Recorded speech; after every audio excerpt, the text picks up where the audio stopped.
When you have the youth, the masculine youth of the world, thinking for themselves, that's pretty scary to authority. One of the biggest fatal mistakes any man or human being can make.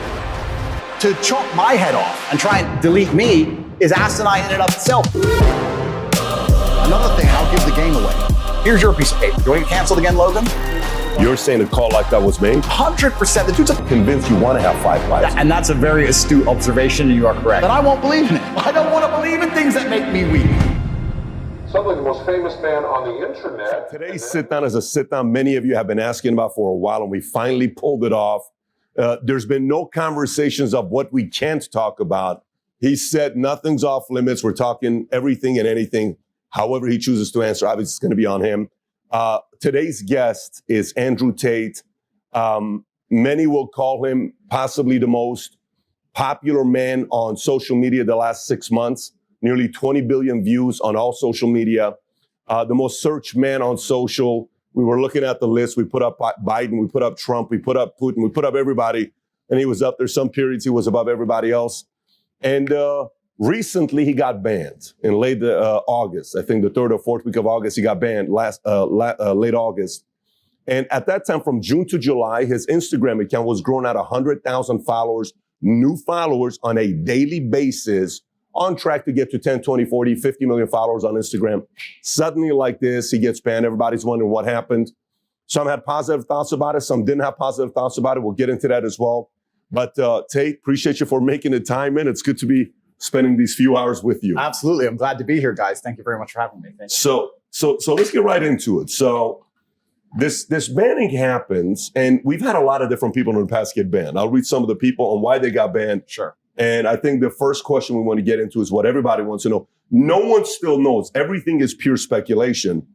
Trump got banned on all social because of the insurrection. Yep. Alex Jones promoting and inciting violence, whether it's Sandy Hook, whether it's Pizzagate. Eventually, they just said, we got to kind of cut this off. China. Yep. Kanye West was banned temporarily for repeated posts that threatened both Kim and Pete Davidson. Yep. Rihanna got banned because they called it inciting horniness, believe it or not. That's what it was called.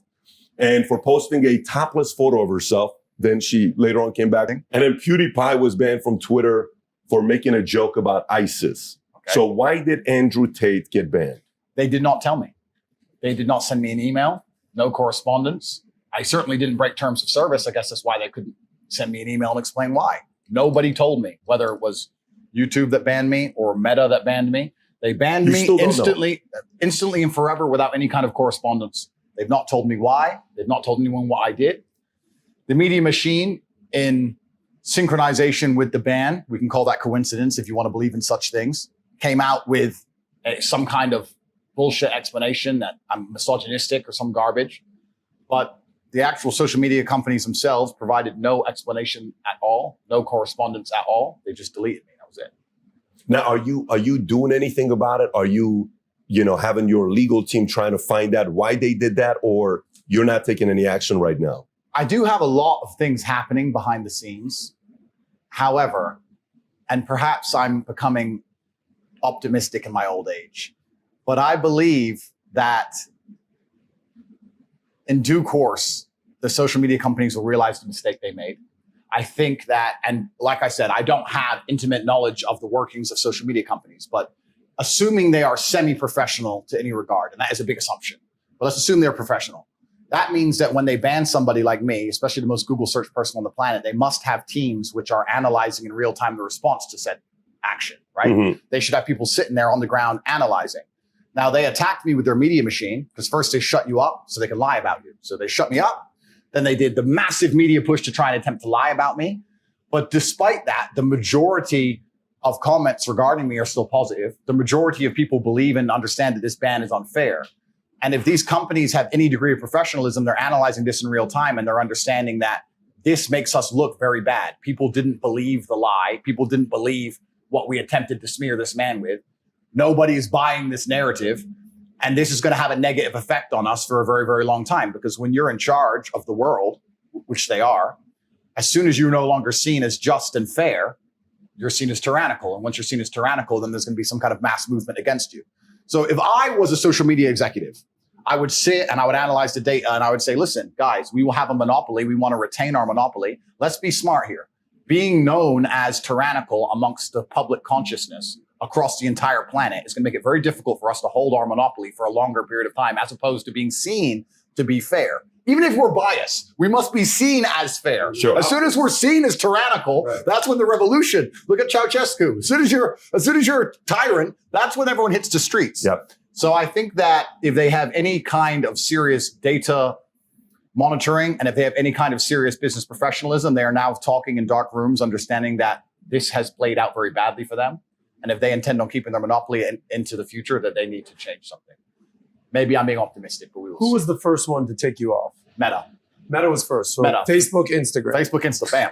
Okay. And then it was a domino effect. Yeah, so Meta took me down. So it's quite interesting, actually. I had a YouTube channel for a while. It was never so large. I had 738,000 subscribers. It took me a long time to build it up. I got a strike on YouTube, which prevented me from posting. It's got a strike, no big deal. The next day, Meta took me down, deleted my Facebook and my Instagram. The press came out at exactly the same time in sync, saying that I'm a misogynistic, dangerous person, that I'm harmful, that I am the reason that the world is not a perfect place, world hunger, you name it, all my fault. Attacked me across all of this. And I thought, okay, let me film a message that I can get out on my YouTube. My final message, which I don't know if you guys have seen, I ended up putting on freetopg.com. Let me film my final message explaining how this is unfair and unjust. We filmed it, we produced it, we got it all edited within 12 hours, head to toe ready to go, but we couldn't post it because of the YouTube strike.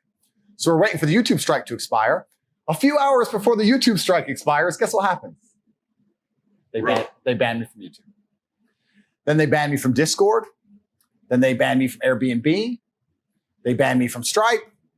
I can't even remember. Airbnb? It was just emails coming in faster than you could believe. Ban. So it wasn't just the socials. Oh, no. The Matrix presses a button, my friend. Yeah. And every app on your phone stops working. Uber.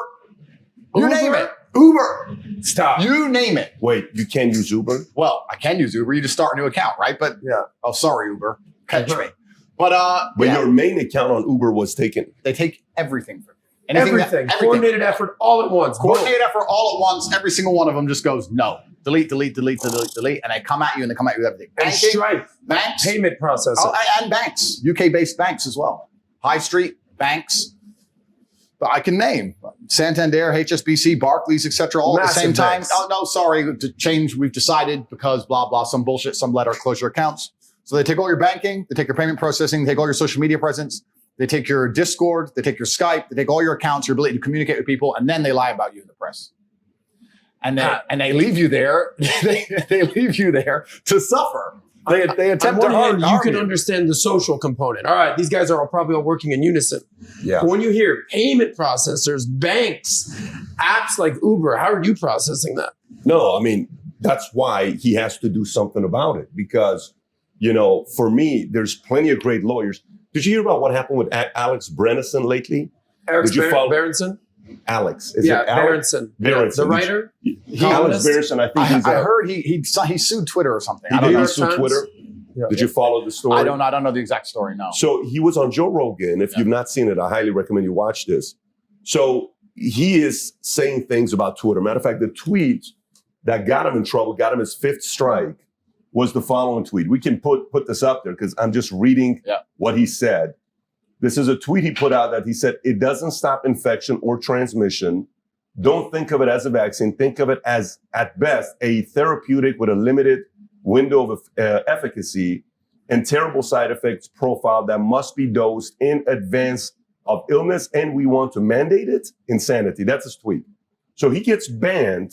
Makes a lot of sense to me. In December of last year, which was 6 months after when Biden said anybody who allows debate of vaccine should be banned or shouldn't be allowed, meaning that there shouldn't be any of that.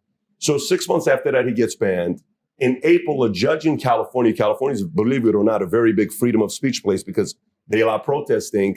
A judge that was appointed by Bill Clinton comes in and says, I'm allowing this to go through because typically Section 230 that is in place in 1998 was to protect social media sites and many of these online sites that if you offend your ex-wife or if you offend your brother, it has nothing to do with Facebook. So they kind of protected themselves. But